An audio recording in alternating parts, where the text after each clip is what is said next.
Here is my theological analysis of Genesis 3. It's often referred to as the fall, which is foundational in Judeo-Christian theology for understanding sin, human nature, and redemption. We got the nature of sin, the disobedience to God's command. The core of Adam and Eve's sin was not merely eating fruit, it was a willful rejection of God's authority. God gave a clear command in Genesis 2:16-17, and they knowingly disobeyed. Autonomy over dependence. By eating the fruit, Adam and Eve chose self-rule over trusting God's wisdom. The serpent's lie, "You will be like God," appealed to pride and autonomy, wanting knowledge and control apart from God. This marks sin not just as behavior, but as a relational rupture, a break in trust and communion with God. We got the role of the serpent, often referred to as Satan. The serpent is portrayed as crafty and deceptive. I guess around Revelation 12:9, the identity of the serpent is as Satan. The adversary is revealed.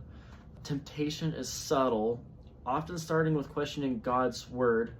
Did God really say? Distortion of God's character. The serpent portrays God as withholding good, stirring doubt about God's goodness. This reveals a key theological point. Evil often begins with a distortion of truth and undermining of God's trustworthiness. We got the human condition after the fall, loss of innocence and shame. Nakedness, once a symbol of innocence in Genesis 2:25, now evokes shame in Genesis 3:7. This shift reflects the entry of guilt and self-consciousness into human experience. We have alienation from God, they hide from his presence, from each other, blame shifting to each other, from creation, the cursed ground, from self, loss of integrity and inner peace. These alienations describe a spiritual death, the severing of vital relationships. We got divine judgment and grace. God's response is both just and merciful. Justice, each party, the serpent, woman, and man, receives a consequence fitting their role. Mercy, God seeks them out. Where are you? Showing his desire for relationship to them. He provides garments of skin, an act of covering, protection, and perhaps a foreshadowing of sacrifice. He blocks the tree of life to prevent eternal life in a fallen state, both the judgment and protective act. This reflects God's dual nature of holy justice and pursuing love. We got proto-evangelium, how do you say this word? Proto-evangelium, Genesis 3:15. I will put enmity between you and the woman, and between your offspring and hers. He will crush your head, and you will strike his heel.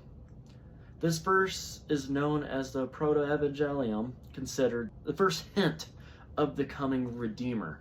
And that is God speaking to the serpent after they were caught eating the fruit in the Garden of Eden. The woman's seed, which should ultimately be Christ, will crush the serpent's head, the final defeat of evil. So Jesus can defeat evil and retribution or in the end. Though the serpent will bruise his heel, pointing to Christ's suffering. Many see this as the first promise of redemption through Jesus Christ. We got theological themes in Genesis 3. We got the original sin of humanity inherits a sinful nature from Adam and Eve, first act of disobedience. Got human responsibility. Sin results from deliberate choice, not external compulsion. God's sovereignty and grace. Even in judgment, God initiates redemption. The need for a savior. The fall sets the stage for God's redemptive plan in Christ. Genesis 3 is not merely a myth or morality tale. It has a deep narrative explaining why the world is broken, why humans struggle with sin and shame, and how God's plan for redemption begins immediately after the fall. This lays the groundwork for the entire biblical story, where it begins with creation, the fall, the redemption, and then restoration.